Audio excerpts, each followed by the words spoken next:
انسان کو کچھ نہیں معلوم کہ اسے کس وقت اور کون سی چیز نقصان پہنچا دے۔ کبھی کوئی اپنے گھر میں شیشے وغیرہ سے زخمی ہو جاتا ہے، کبھی کوئی پھسل جاتا ہے، کبھی بچے زخمی ہو جاتے ہیں، کبھی چور ڈاکو لوٹ کر لے جاتے ہیں، کبھی کسی جانور سے نقصان پہنچ جاتا ہے، اور کبھی کبھی انسان اپنے گھر سے نکلتے وقت بہت زیادہ پریشان اور فکر مند ہوتا ہے کہ راستے میں کوئی حادثہ نہ ہو جائے، کوئی جانور نقصان نہ پہنچا دے۔ اسی سلسلے میں اللہ کے رسول صلی اللہ علیہ وسلم کا فرمان ہے کہ جو شخص یہ دعا صبح اور شام 3 مرتبہ پڑھے گا اسے کوئی بھی چیز نقصان نہیں پہنچا سکتی۔ دعا کے الفاظ یہ ہیں: بسم اللہ الذی لا یضر مع اسمہ شیء فی الارض ولا فی السماء وہو السمیع العلیم۔ ترجمہ: اللہ ہی کے نام کے ذریعے سے میں پناہ مانگتا ہوں جس کے نام کی برکت سے زمین و آسمان میں کوئی چیز بھی نقصان نہیں پہنچا سکتی، اور وہی خوب سننے والا اور خوب جاننے والا ہے۔ مطلب یہ ہے کہ صبح کے وقت پڑھنے سے شام تک اور شام کے وقت پڑھنے سے صبح تک، یعنی 24 گھنٹے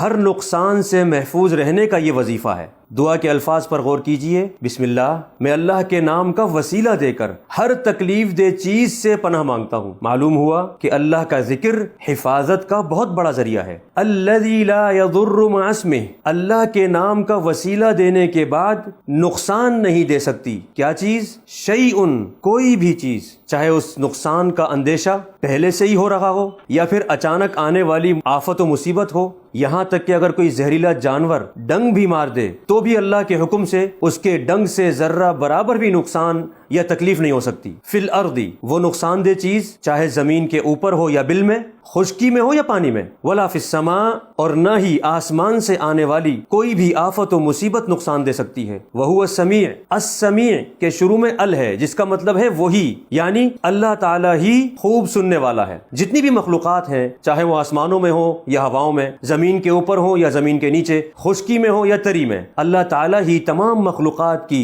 ہر بات اور ہر حرکت کی باریک سے باریک آواز کو بھی خوب سننے والا ہے۔ یہاں اللہ کے رسول صلی اللہ علیہ وسلم نے اللہ تعالیٰ کے سمیع ہونے کا وسیلہ دیا ہے کہ اللہ تعالیٰ بہت خوب سننے والا ہے۔ العلیم، اللہ ہی تمام مخلوقات کی ہر بات، ہر کام اور ہر باریک سے باریک نقل و حرکت کو خوب جاننے والا ہے، اور اللہ کے علم اور حکم کے بغیر نقصان پہنچانا تو درکنار، کوئی مخلوق ہل بھی نہیں سکتی۔ یہاں پیارے نبی صلی اللہ علیہ وسلم نے اللہ کے علیم ہونے کا وسیلہ دیا۔ ان دعاؤں کو پڑھنے میں سستی بالکل نہ کیجیے، کیونکہ سیدنا عثمان رضی اللہ تعالیٰ عنہ کے صاحبزادے ابان رحمہ اللہ نے یہ حدیث روایت کی ہے جن پر فالج کا حملہ ہو گیا تھا، تو ابان رحمہ اللہ نے فرمایا کہ اللہ کی قسم میں نے جھوٹ نہیں بولا، بلکہ جس دن مجھ پر فالج کا حملہ ہوا ہے میں غصے میں تھا اور یہ دعا پڑھنا بھول گیا تھا۔ ان اذکار کو وقت پر خالص نیت اور یقین کے ساتھ پڑھیں، نیز کسی پر ظلم نہ کیجیے، ورنہ ظلم کی بد دعا ظالم کی دعا سے پہلے قبول ہو جاتی ہے۔ اللہ تعالیٰ سب کی حفاظت فرمائے۔ سبحانک اللہم و بحمدک، اشہد ان لا الہ الا انت، استغفرک و اتوب الیک۔